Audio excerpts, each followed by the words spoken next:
a Secret Service counter sniper, is predicting another assassination attempt before November. In an email obtained by Real Clear Politics, a Secret Service agent with 20 years experience on the counter sniper team is announcing he's going to blow the whistle until all of his supervisors are fired. The counter sniper says his mission is to prevent another JFK-style assassination. And the only reason that hasn't happened is because they've gotten lucky. He says Secret Service leadership is corrupt and states clearly, quote, "We all should expect another assassination attempt to happen before November. We've exposed our inability to protect our leaders due to our leadership." After this email went public, it was wiped off the Secret Service servers. There's a massive cover-up underway, and it spilled over into Congress. After Cheadle resigned in disgrace, her number 2 got promoted and testified today that the Secret Service screwed up, but the local police, it was really all their fault. 30 seconds, if it's communicated directly to a counter sniper team, would that be enough time to react prior to the firing of those shots?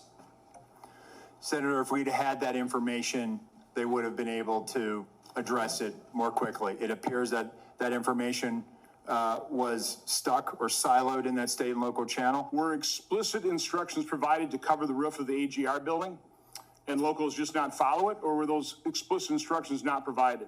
It's my understanding what was communicated is that the locals had a plan and that they had been there before. We are looking at this, and they should have been on that roof, and the fact that they were in the building is something that I'm still trying to understand. The Secret Service set the perimeter, established communications, didn't fly a drone, didn't put a counter sniper on the roof, and never even showed up to brief the locals. The local SWAT commander said Secret Service never told them to man that roof. The accusation that somehow we were told that to be on the roof line, for instance, and that it was too hot. It's ridiculous. You know, our snipers are prepared to operate in Western Pennsylvania from anywhere from 10 degrees below zero to 90 degrees. They were prepared to be wherever they were told by Secret Service that day. Why did the Secret Service not want that roof covered? Why? We learned today that the Secret Service was offered a drone, but turned it down. And they never even caught Crooks's drone because they had problems with their internet. You had a drone system, but you had bandwidth problems. The bandwidth apparently was adequate for the shooter's drone, but not for the Secret Service. Can you explain that? I have no explanation for it, sir. People fly drones all the time on the peripheries of our sites. And we go out and we talk to them and we ascertain what their intentions are. On this day in particular, because of the connectivity challenge, as you noted, there was a delay, and he flew his drone at 3:51 approximately. You can buy a local hotspot from T-Mobile for $20. And not only that, the Biden-Harris administration spent $40 billion to wire rural America with internet. And the Secret Service doesn't have Wi-Fi in Pennsylvania? Remember, after the shooting, the FBI said they couldn't find a motive, and Crooks was a registered Republican? Well, the CEO of Gab, a social media site, has just come forward with the data showing Crooks had an account where he aggressively defended Joe Biden and his border policies and his COVID lockdowns. Does he sound like a Republican? After this revelation, the FBI came out today and said Crooks wrote right-wing things online. Some of these comments, if ultimately attributable to the shooter, appear to reflect anti-Semitic and anti-immigration themes, to espouse political violence, and are described as extreme in nature. While the investigative team is still working to verify this account to determine if it did in fact belong to the shooter, we believe it important to share and note it today, particularly given the general absence of other information to date from social media and other sources of information that reflect on the shooter's potential motive and mindset.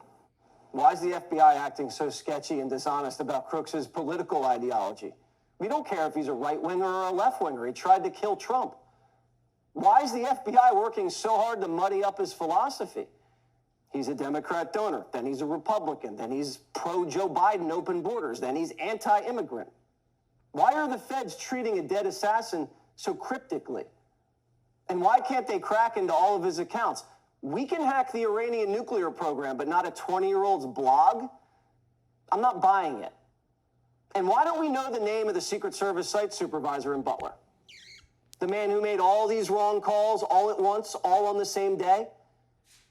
Who was the lead site agent who made the decision to leave the AGR building completely outside of the security perimeter? Who was that? Senator, I cannot give you that name. This person is operational. They're still doing investigations. They're still doing protective Have they visits. been relieved of duty? Senator, they have I not know been their relieved name, of by the duty. way. Why have they not been relieved of duty? They are still cooperating, not only being interviewed by the FBI, but also by our Office of Professional Responsibility. Why hasn't the Secret Service site supervisor for the Butler rally been suspended? Why is he still in charge of protecting politicians? Why isn't he under investigation? They're keeping him around to help do the investigation? Are they going to keep him around for Trump's next Butler rally? And the senators know the guy's name. Why hasn't the Senate subpoenaed the Secret Service site supervisor for Butler? That's the guy who they should drag in to testify under oath about what happened, not these squirrely bureaucrats. Why is everybody protecting this guy? Who is this guy? The politicians won't even tell us what the guy's name is. Something stinks. And you know what I'm talking about.